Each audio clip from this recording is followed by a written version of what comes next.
4월 때 잘 피웠던 대명석곡을 풍성하게 다시 피우기 위해서는 이 가을에 반드시 할 일이 있습니다. 이 중에 물 말리기가 좋은 처리 그리고 햇볕 주기가 있는데 그 중에서 가장 중요한 것이 햇볕입니다. 이를 하나하나 나눠서 정확한 방법과 그리고 기간, 베란다에서 적용할 수 있는 부분 등을 하나하나 알아보도록 하겠습니다. 우선 대명석곡이 꽃을 피우기 위해서는 몇 가지 선결 조건이 있습니다.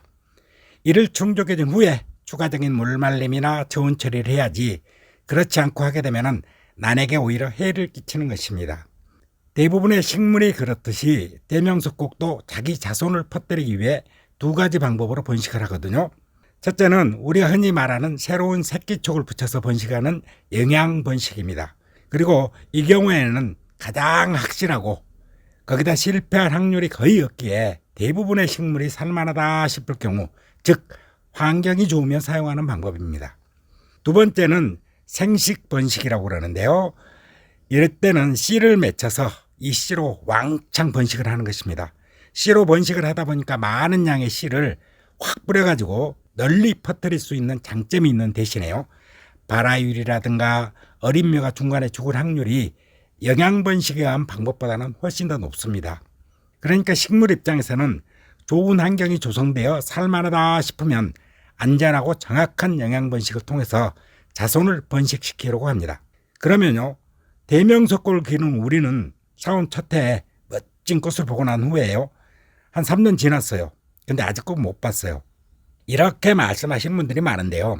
이럴 때는 인위적으로 너무 좋은 환경이 아닌 죽지 않을 환경을 만들어주면, 아이고 이러다 내가 죽겠다, 죽기 전에 자식을 만들어서 유전자를 보존해야겠다 싶어서 꽃을 피우고 씨를 맺히게 되는 것입니다. 그래서요, 꽃을 피우기 위해서는 죽을지도 모른다는 그 정도의 환경을 만들어주는 것이 바로 꽃 피우는 요령입니다. 여기까지만 하면 꽃이 핀 다음에 죽어버리는 경우가 발생하기에 그 다음에 세력을 회복하여 성장하게 하고 다시 꽃을 피게 하기 위해서 추가적인 사항이 필요합니다. 우선 대명석곡이 꽃을 피우기 위해서는 적당한 나이가 되어서 사람 같으면 결혼 적령기가 되어야 합니다. 즉 너무 어린 주가 아닌 3에서 5년 정도의 적당한 나이가 되어야 합니다.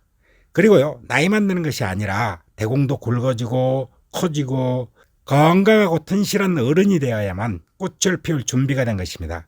그렇기에 충분하게 영양성장이 이루어지기 전에 구르는 다음해 봄에 꽃을 보기도 힘들지만, 만약에요 꽃을 피운다면 점차 세력이 약해져서 고사해버리는 것이랍니다. 그리고요, 분주를 한 지 얼마 되지 않은 경우 여러 가지로 열악한 환경 속에서 자신의 몸을 추스르기 위해서 다음에 꽃을 건너뛰는 경우가 많답니다. 그래서 봄에 일찍 분갈이를 하거나 만약에 분주를 할 경우에도 충분한 성장기를 갖게 한 다음에 그 다음에 꽃을 피워야지, 안 그러게 되면은 얘가 꽃을 안 피우게 된답니다. 충분한 성장기를 갖게 하기 위해서는 이른 봄에 하는 것을 권하게 된답니다. 분갈이 같은 경우요. 그리고요, 대명석곡에는 가을에 햇빛이 가장 중요하다고 하는데요. 햇빛을 받는다는 생각으로 집안에서도 땡볕에 가까운 그런 곳에 노출을 시켜서 장시간 햇빛을 주는 것이 좋습니다. 가을에 햇빛은 타지 않는 한도에서 많을수록 좋습니다. 이렇게 될 경우 영양 생장과 생식 성장을 동시에 할 수 있기 때문입니다. 즉 내년 봄에 꽃을 피우기 위해서 물말림과 저온 처리를 해야 하는데, 여기에 추가적으로 반드시 필요한 것이 햇빛을 충분하게 주면서 이 전제 조건이 포함된 것입니다. 그래야만 내년 봄뿐만 아니라 매년 꽃을 볼 수 있는 것입니다. 그러면 물말림의 경우는 어떤 방식으로 할 것인가? 대명석곡의 경우 대공이 상당히 굵고 이렇게 잎이 넓고 튼실하며 두껍습니다. 즉 웬간한 가뭄이나 물말림에는 끄떡없이 견뎌내는 것이 대명석곡입니다. 그렇게 해요, 물말림은 좀 더 확실하게 하시는 것이 좋습니다. 다른 난에서 하는 식으로 물말림 중간에 약간의 스프레이로 물을 보충해 주는 것도 대명석곡에는 할 필요가 없습니다. 그냥 말리면 됩니다. 물을 말리는 기간은 한 달 정도면 되고요. 이 시기는 각각의 환경에 따라 다르지만요, 8월 말부터 시작해서 12월 초중에 온도를 맞춰줄 수 있는 그런 기간을 정해서 하시는 것이 좋습니다. 베란다의 경우요, 보통의 경우 9월 말에서 10월 초에 시작하시는 것이 최저 온도를 맞춰주기에 적당한 기간이랍니다. 물론 인위적으로 통제가 가능하다면 8월 말부터도 가능하지만 가장 좋은 시기가 대부분의 경우 10월 초 또는 중순이기에 거기에 맞춰서 하시는 것이 좋습니다. 이때 기간은요, 한 달 정도 하게 되는데요. 물론 환경의 변화가 약한 경우나 중간에 비가 와서 비를 맞춰버리는 경우는 한 달 보름 정도의 기간이 필요하며, 실수로 심한 비를 맞췄을 경우에는요, 튼실한 굴을 하면 처음부터 다시 시작하는 것이 좋습니다. 물을 말릴 경우 동시에 저온 처리를 해줘야 하는데요. 저온 처리는 일교차를 주는 것을 말하는데, 이때 일교차는 10도 이상, 이 정도 주면서 최저 기온은 15도 이하로 또는 12도 이하까지 맞춰주는 것이 좋습니다. 그래서 12도에서 약 22도, 이렇게 10도 이상으로 하거나 15도에서 25도, 이렇게 10도 이상의 차이를 주면서 저온 처리를 하시는 게 좋습니다. 가끔 가다 보면요, 저온 처리를 하고 물말림도 하고 다 했는데 저는 안 펴요 하는 경우가 있는데요. 이 경우에는 대부분 하다 말다 그렇게 했기 때문입니다. 이런 경우 난이 적응을 해버리거든요. 이를 저온 적응이라고 하는데요.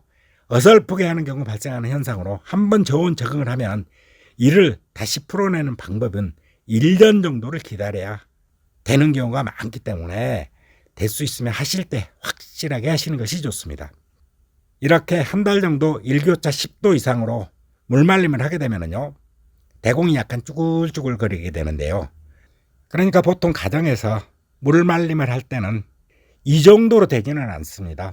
이 정도라면 물말림이 좀 심해졌죠. 근데 이제 튼실한 경우는 이렇게까지 완전히 말려버려도 되는데요.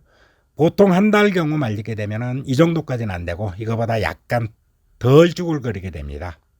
그러니까 보통 가정에서 물말림을 할 때는 이거보다 약간 덜 쭈글거릴 때, 이건 지금 한 달 조금 더 돼서 그러거든요. 물말림을 한 지 한 달 좀 더 돼서 그러는데, 이거보다 조금 덜 쭈글거릴 때까지 하시면 가장 좋습니다. 그리고 이제 올봄에 피웠던 대공에서도 또 꽃이 피나요 하고 질문하시는 분이 있어요. 올봄에 피웠던 곳에 대부분 꽃대가 나오지 않지만요, 이제 여기 이렇게 이제 꽃눈이 있게 운이 좋으면 내년에도 또 꽃을 피울 수는 있습니다. 그렇지만 그 빈도는 굉장히 적습니다. 그리고요, 신화가 올봄에 올라온 신화인데요, 이렇게 튼실하게 커진 대공은 올 가을에 충분한 저온 처리야 물말림 해주면요, 내년 봄에는 이 맨 위쪽에 여기 꽃눈 자리, 여기에서 꽃대가 나와 환상적인 모습의 꽃을 보여주면서요, 달콤한 감향으로 벌나비를 부르면 덤으로 주인에게 사랑받는 대명이가 될 것입니다. 도움이 되셨다면 좋아요 꾹 눌러주시고요. 반드시 기억하실 것이 햇볕은 자강 없이 충분하게 주는 것을 잊지 말아야 합니다. 감사합니다. 지금까지 저 오키드TV의 난나눔이었습니다.